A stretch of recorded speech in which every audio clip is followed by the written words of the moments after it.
Bonjour à tous. On va vous parler, là, dans les 30 prochaines minutes, des modèles de la tech comme relais de croissance dans les PME industrielles. J'ai la chance pour ça d'être entouré de trois personnes de qualité. Samuel Deschaumes, qui est président Bonjour. directeur général de Deschaumes, qui fabrique divers produits en bois, de bois français, bois biosourcé, et qui a décidé de lancer un parquet pas tout à fait comme les autres, dont il nous parlera juste après. Philippe Marillot, qui est le président directeur général de Vota, Bonjour. voilà, qui fabrique un certain nombre de diverses pièces métalliques et qui a décidé, lui, de lancer un bureau d'études nouvelle génération, pas tout à fait comme les autres non plus. Et Philippe nous en parlera juste après. Julien Masson, qui est fondateur et CEO de Xmaker, qui est un startup studio qui est également pas tout à fait comme les autres, puisque à la différence en fait d'accompagner des startups early stage dans leur développement, il accompagne les PME et les ETI dans la transformation de leurs modèles pour s'inspirer des modèles de la tech.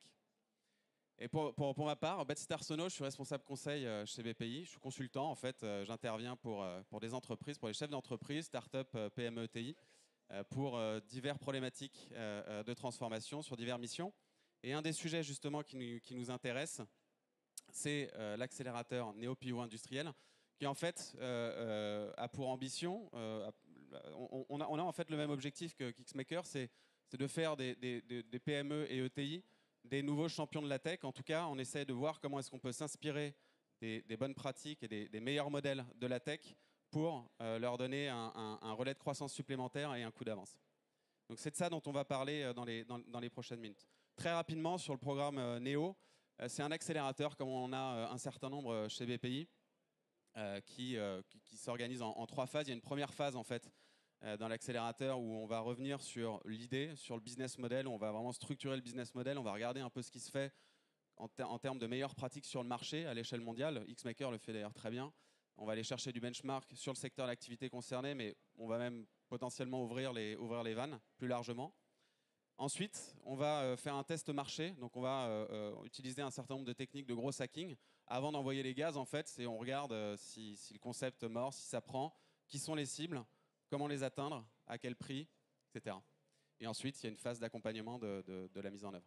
C'est un accélérateur. Comme tout accélérateur, on arrive en promotion. Ce n'est pas les entrepreneurs qui sont pris individuellement et qui sont mis dans cette seringue d'accompagnement. C'est aussi une communauté d'entrepreneurs qui rejoignent ce programme et qui ont un certain nombre d'événements, de pas de recul, où on fait venir d'ailleurs un certain nombre d'entrepreneurs à succès qui viennent les inspirer, qui viennent les conseiller. Et c'est ce qui fait aussi, je pense, la richesse de l'accélérateur.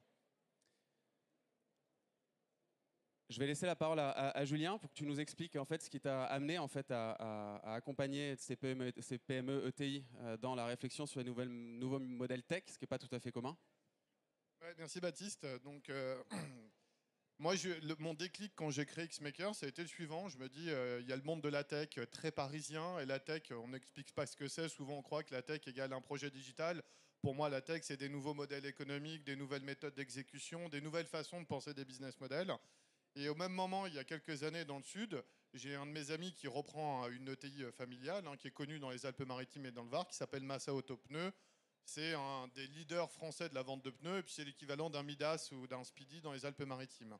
Les parents ont développé une grosse innovation technologique, à savoir un énorme centre de supply chain, de logistique vers Beaune, entièrement informatisé avec une logistique à 24 heures, un peu comme Amazon.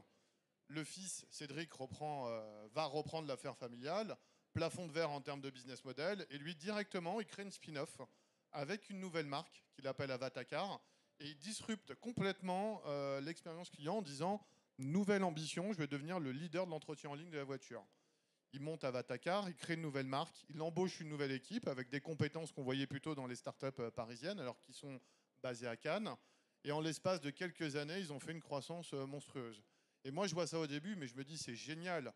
En vérité, il s'est appuyé sur une innovation et un savoir-faire que la famille avait créé à travers son histoire. Et puis, il a bâti dessus, il s'est inspiré d'un modèle de plateforme qu'il a vu dans les startups, et il a créé un nouveau modèle comme ça. Et c'est là où moi j'ai eu le déclic à la création de Xmakers. Mais je me dis, on a une chance incroyable en France quand même. On a beaucoup de PME ETI. Donc je ne sais pas s'il y a des dirigeants de PME ETI qui développent des savoir-faire, des innovations juste incroyables. Et je me suis dit, tu peux passer.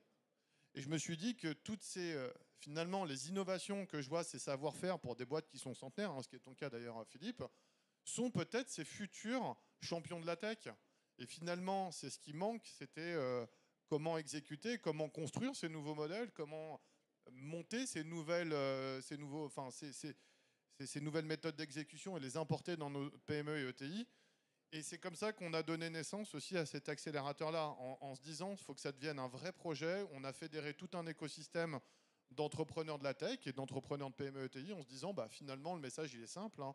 Les innovations et les savoir-faire de nos entreprises qui sont centenaires, hein, d'ailleurs, on en a plusieurs qui sont centenaires là dans l'accélérateur, sont les futurs leaders de la tech. Il n'y a pas de raison qu'une PME qui soit en région ou une ETI ne soit pas capable demain d'être dans le Next 40 et ne soit pas en capacité de donner naissance à un nouveau Doctolib et tout ça. Donc c'est ça un peu l'ADN et le mindset qu'on essaye de porter. Merci Julien. Samuel, tu peux nous expliquer en fait ce qui t'a justement poussé à développer Naoflore, à bousculer quelque part cet équilibre que tu avais trouvé dans cette entreprise qui va bien, dans cette entreprise qui se porte bien, quasiment 10 millions d'euros de chiffre d'affaires, 60 collaborateurs. Qu'est-ce qui amène un entrepreneur comme toi à se lancer dans cette aventure ? Bonjour à tous. Alors en fait, Deschaumes, très rapidement, on est quoi à la base? On est un fabricant de parquets massifs, labellisé Origine France Garantie, qu'avec des bois issus de forêts gérés durablement, que des bois français bien sûr. Une entreprise qui, moi je suis la 4e génération. Simplement, on a créé une véritable rupture dans notre marché puisqu'on vient de créer le premier vêtement de sol à bilan carbone neutre qui s'appelle Naoflore. C'est un parquet massif qui se pose en pose flottante, qui est démontable, réemployable et réutilisable. C'est-à-dire que pour la première fois, on va vraiment utiliser les fonctions environnementales de nos forêts et on va donc pouvoir, grâce à Naoflore, couper 3 fois moins d'arbres pour la même surface de parquet utile, pomper 3 fois plus de CO2 dans l'atmosphère et stocker le carbone 3 fois plus longtemps dans le bois. Et ça, c'est une véritable fierté parce que Naoflore impacte sur la forêt. Et on pourrait dire, c'est génial, ils ont fait un truc de dingue. Et honnêtement, ouais, c'est un truc de dingue. Sauf que cette rupture que l'on vient de faire, elle emmène, comme toute entreprise, on a beau avoir des super idées, on peut faire des innovations extraordinaires. Si on ne sait pas les mettre en marché, si on ne sait pas être en adéquation avec la nouvelle façon de fonctionner de notre époque, eh bien, on met l'entreprise en danger. Et donc, nous, on s'est rendu compte qu'on a créé un truc qui, honnêtement, est fou dans le bois. Mais maintenant, comment on fait ? Aujourd'hui, on ne frappe plus en disant « Tiens, regarde, j'ai fait une innovation qui est juste incroyable. » Tout le monde dit « Attends, je veux la preuve, je veux ainsi de suite. » Et puis, on s'est dit, de toute façon, notre façon de faire, elle n'est plus la bonne. Et c'est là qu'on s'est tourné vers NeoPivot, c'est là qu'on a rencontré Julien. Et en fait, la question, ça a été de dire comment on va mettre Naoflore sur le marché, comment on va faire connaître Naoflore. Et l'analyse dans l'accélérateur, c'est de dire, voilà, on va regarder ce qui se passe autour. Et là, Julien, avec Xmakers, ils vont regarder qu'est-ce qu'il y a en environnement, qu'est-ce qui se fait aujourd'hui dans quelque chose qui ressemble pas, qui peut avoir des points communs. En fait, on va utiliser la tech pour venir faire naître un produit. Et dans une industrie traditionnelle comme la nôtre, en fait, on va faire un go-to-market qui sera complètement différent. On va aller utiliser la tech pour dire, on va créer une DNVB, une Digital Native Vertical Brand, pour pouvoir véritablement, tu as vu un peu comment je l'ai passé pour pouvoir véritablement faire que Naoflore soit une marque qui soit présente et qui aille directement auprès du consommateur porté. Et ça, c'est tout le défi qu'on est en train de faire, avec derrière toutes les ressources que l'on peut retrouver dans l'IA, toutes les ressources qu'on peut retrouver dans la data. On met vraiment dans une industrie qui, à la base, est une entreprise qui travaille un matériau. Ce matin, il y avait Xavier Neil qui parlait du Minitel et de la fibre. Eh bien, c'est la même chose. On est parti d'un parquet. Un parquet, c'est séculaire. Ça fait des siècles qu'on fait des parquets. Sauf que là, on vient de créer un parquet qui impacte directement sur l'environnement, que tout le monde sait poser, que tout le monde peut poser, qui fait du bien à l'environnement. Et pourtant, c'est plutôt les mêmes machines. On a créé une deep tech au sein de l'entreprise. On a créé une machine, on l'a brevetée dans le monde entier pour fabriquer ce parquet. Et grâce à l'accélérateur, on va pouvoir le faire exploser. 20-0-0. Vas-y pour voir.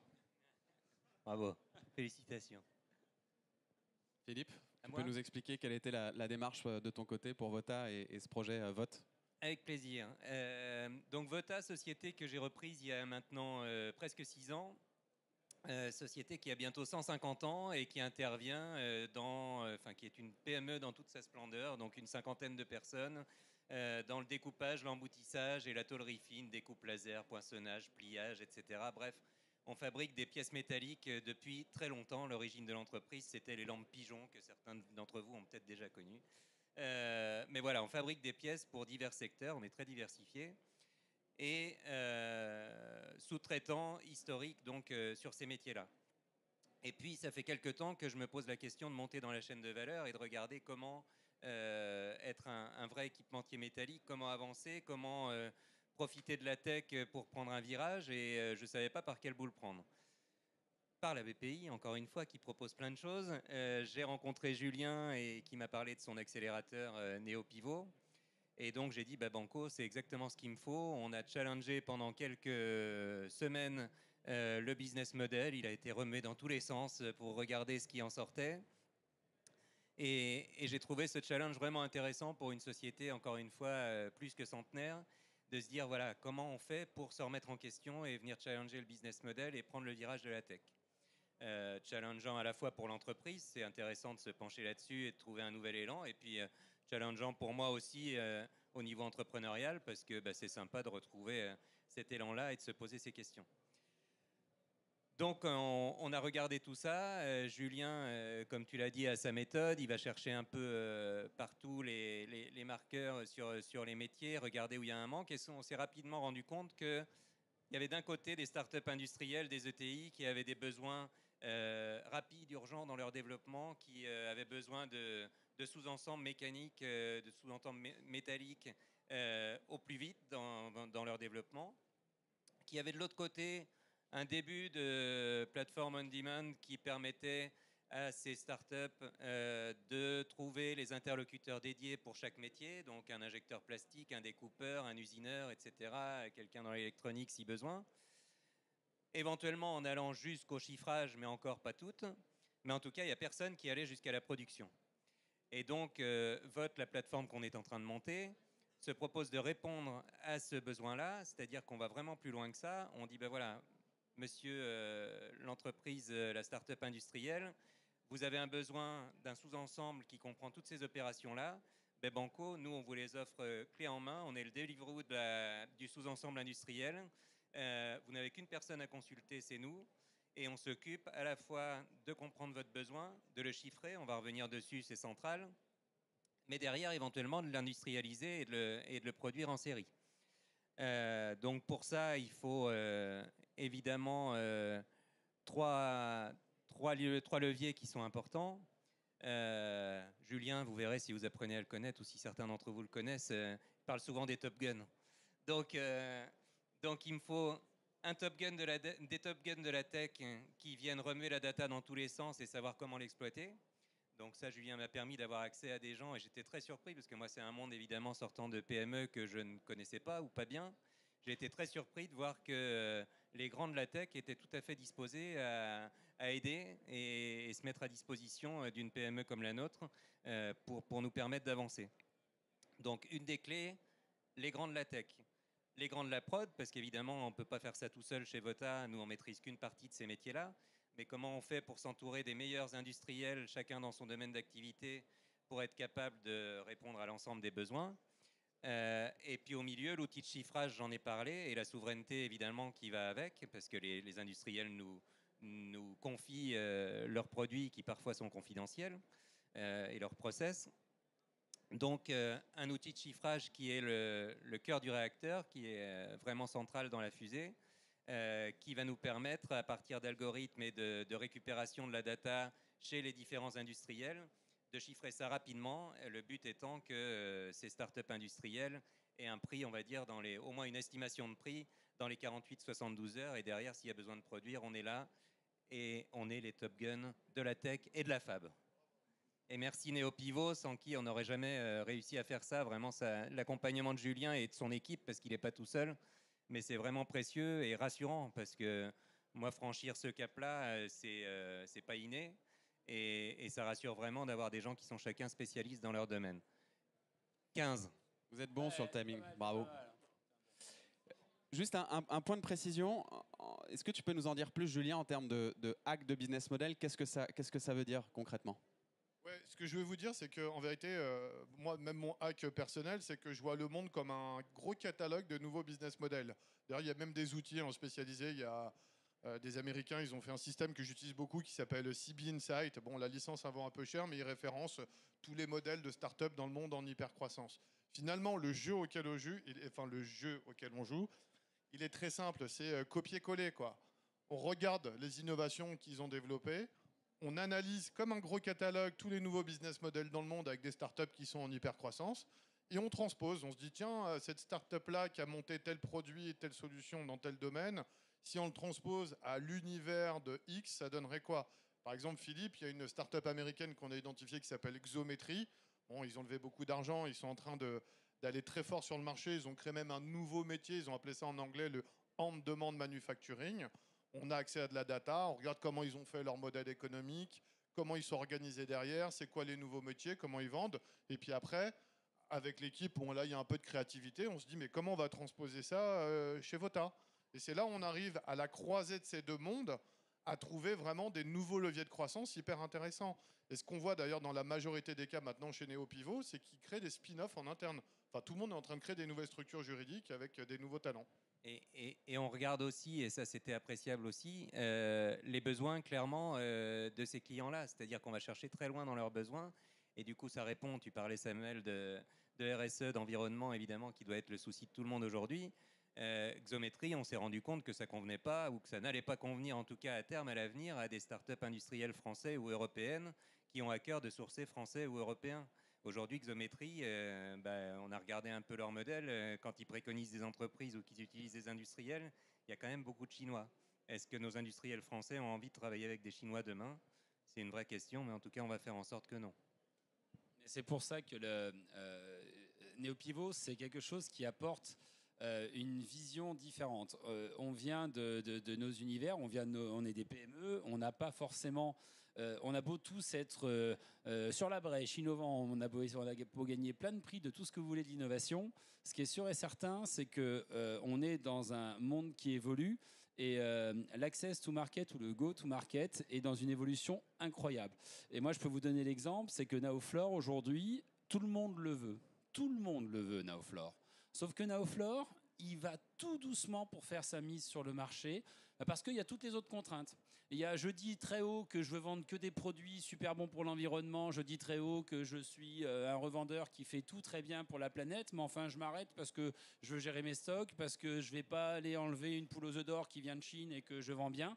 Et en fait, il y a un nombre de barrières pour les bons produits ou pour les bons services qui est incroyable aujourd'hui. Et en fait, la DNVB, c'est la solution qu'a préconisé Julien, pour nous, elle a tout son sens.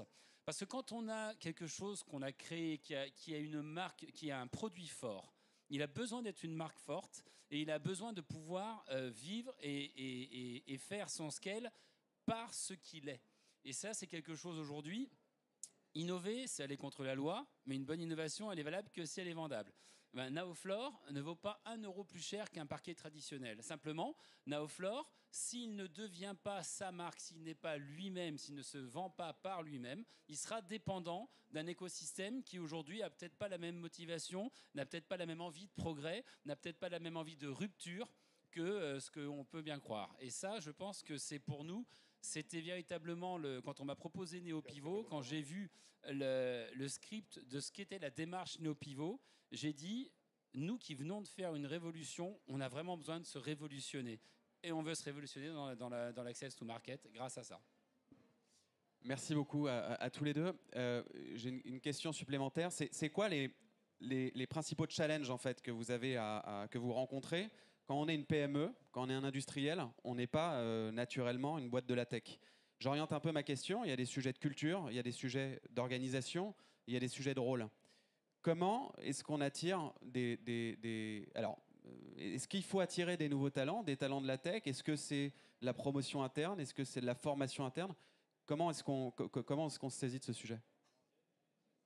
C'est un vrai challenge, mais que moi je trouve génial. C'est-à-dire que effectivement, on va pas aller chercher les ressources habituelles dont on a besoin. Là, on va aller chercher, comme on disait tout à l'heure, des pros de la tech, chacun dans son domaine, des profils techniques très particuliers qui seront capables d'analyser un cahier des charges et de venir coordonner toutes ces activités, etc.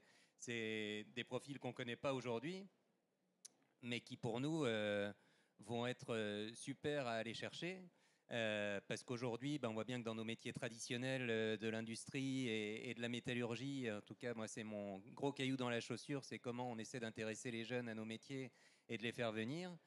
Demain, j'ai vraiment quelque chose à leur dire. Et le peu de jeunes à qui j'en ai parlé aujourd'hui et de talents que j'ai envie d'attirer, quand je leur parle de ce projet, je vois les yeux qui brillent, ça fait plaisir.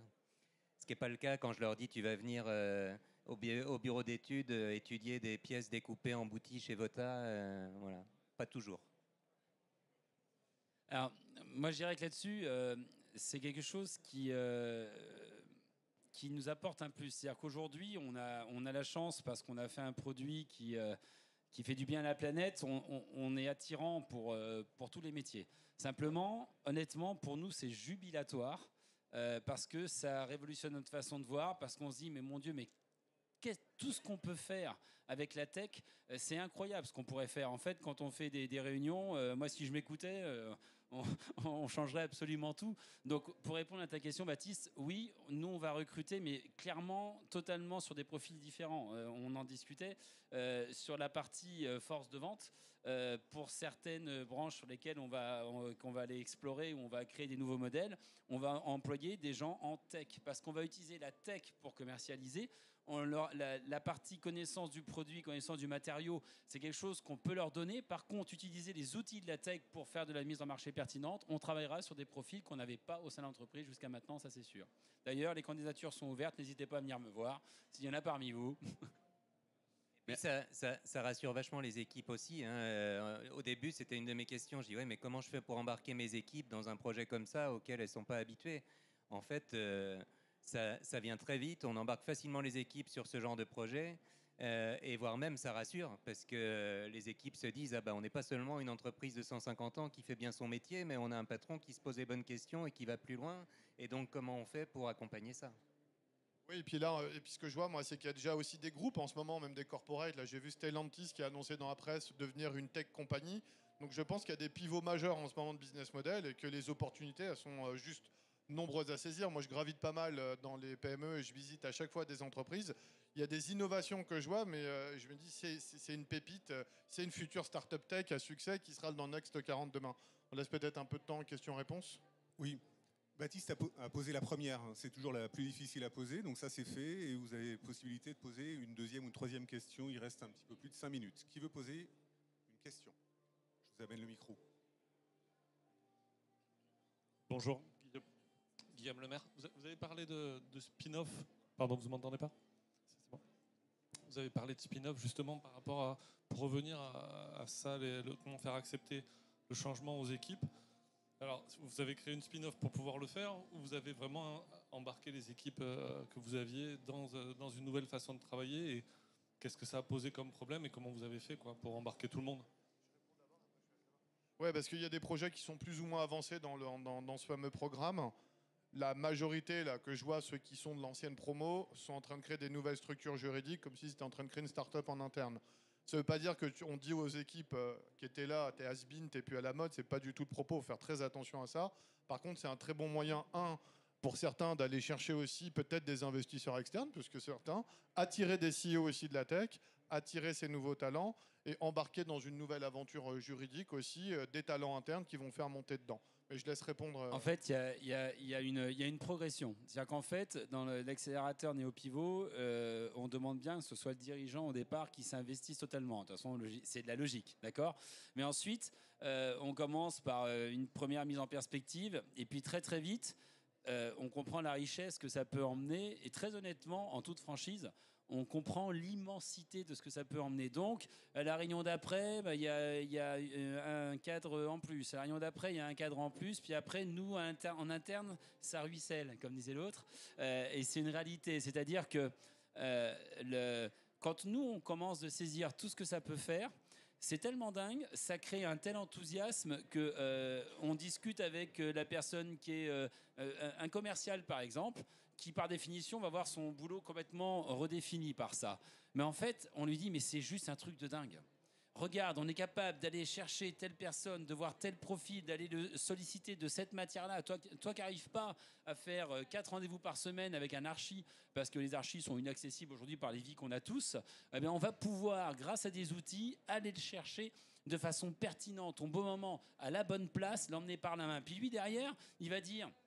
Mais attends, mais ça me permet de changer mon modèle, et puis il réfléchit à comment il va pouvoir faire. Et en fait, tout ça... J'insiste sur le mot ruissellement, alors que on est, la plupart du temps, on est 3, nous ou 4 de chez nous aux réunions. En vrai, c'est tout le monde qui en dessous est en train de se mettre en marche. Parce que, c'est ce que disait Philippe tout à l'heure, c'est extraordinaire dans une boîte où on se dit déjà, tiens, ils font des trucs bien, ils innovent, ils sont partout peut-être, mais les équipes, elles se disent, on va vers demain. On va vers demain et on est une fois de plus une entreprise traditionnelle et on met la tech au cœur de notre process. Et par définition, c'est de la spin-off parce que ça devient de la spin-off. Parce qu'on pourrait dire, on pourrait redémarrer une boîte complètement à côté. Simplement, on s'assit sur notre passé industriel, sur nos connaissances, sur nos capacités de production pour aller faire du scale par la tech. C'est un bon point. Juste pour rebondir là-dessus, et je te laisse compléter. Le programme NeoPivot vise pas à imaginer des business models qui n'ont rien à voir avec le cœur de métier des industriels qu'on accompagne. On capitalise là-dessus et on imagine un nouveau produit, un nouveau service, un nouveau business model. Oui, bonjour David. J'avais une question sur le financement en fait, de ces nouveaux projets. Est-ce que vous les financez via le cash flow de l'activité historique au risque de déséquilibrer cette activité-là, ou vous trouvez des nouveaux financements externes? Moi, j'en suis pas encore là, donc vas-y. Alors, je pense que c'est tout un ensemble. C'est-à-dire qu'en fait, si on prend notre cas, Naoflore, c'est 120% de notre chiffre d'affaires en investissement. Donc, pour le produit, on a financé BPI. Merci, grâce à BPI, plus on est France 2030, enfin bref, on a été soutenu par l'État parce que je ne sais pas si vous vous rendez compte de l'impact environnemental que ça a, c'est gigantesque. Mais pour NeoPivot, c'est un programme qui est en partie financé par BPI France, mais derrière, effectivement, il faut avoir les moyens de financer ce que l'on va faire. Et là, typiquement, c'est là où c'est la puissance du business model, mais c'est aussi la puissance du chef d'entreprise, parce que ça a un coût, certain, il y a le coût de NeoPivot, mais il y a le coût de tout ce qu'on va mettre en place derrière. Et c'est là où je pense qu'il faut avoir, par contre, et c'est on n'a pas parlé, mais très vite, il y a 3 sprints dans NeoPivot. Le premier sprint, c'est d'analyser le business model et de voir la pertinence de quelque chose de nouveau, de quelque chose qui peut arriver. Puis en deuxième sprint, on va faire des tests. Et si ces tests sont concluants, on y va, on lance. Donc, par rapport à la progression, on est capable de dire, voilà, j'ai identifié, j'ai testé, je suis sûr que le produit est bon. Nous, on en est sur cette phase-là. Naoflore, on est sûr qu'il est bon. Il est déjà en train de partir sur le marché. Donc, là, on est capable de dire, OK, on va mettre en place des choses, ça va coûter tant et tant et tant, mais j'ai un business model à mettre en face et j'ai un business plan à mettre en face. C'est bien ce que vient de dire Baptiste et c'est super important. C'est mettre les méthodes des scale-up au service de l'industrie et c'est pas redémarrer de zéro. C'est partir de ce qu'on a. Juste un point, et je rajoute que moi, j'ai aussi une communauté d'entrepreneurs derrière, de CEO qui ont déjà revendu des boîtes. Ils sont tous en train de m'appeler pour investir maintenant avec des dirigeants d'ETI dans des nouvelles structures juridiques. Donc, les PME et les ETI, ça devient sexy, il faut aussi le préciser. Parce que avant, on n'en parlait pas beaucoup, mais maintenant, ça y est, on s'est dit, tiens, il y a des PME et ETI en France. C'est peut-être cool. Et puis, comme dit Samuel, et moi, c'est ce qui m'inquiétait un peu au départ dans le dispositif. Donc, j'avais pris soin, avant de rentrer dans NeoPivot, d'appeler quelques dirigeants qui avaient suivi le parcours. Et tous m'ont dit la même chose. Au début, le dirigeant, c'est l'accélérateur et le frein. C'est-à-dire qu'évidemment, en tant que dirigeant, entrepreneur, il se pose les questions pour aller plus loin, pour innover, etc.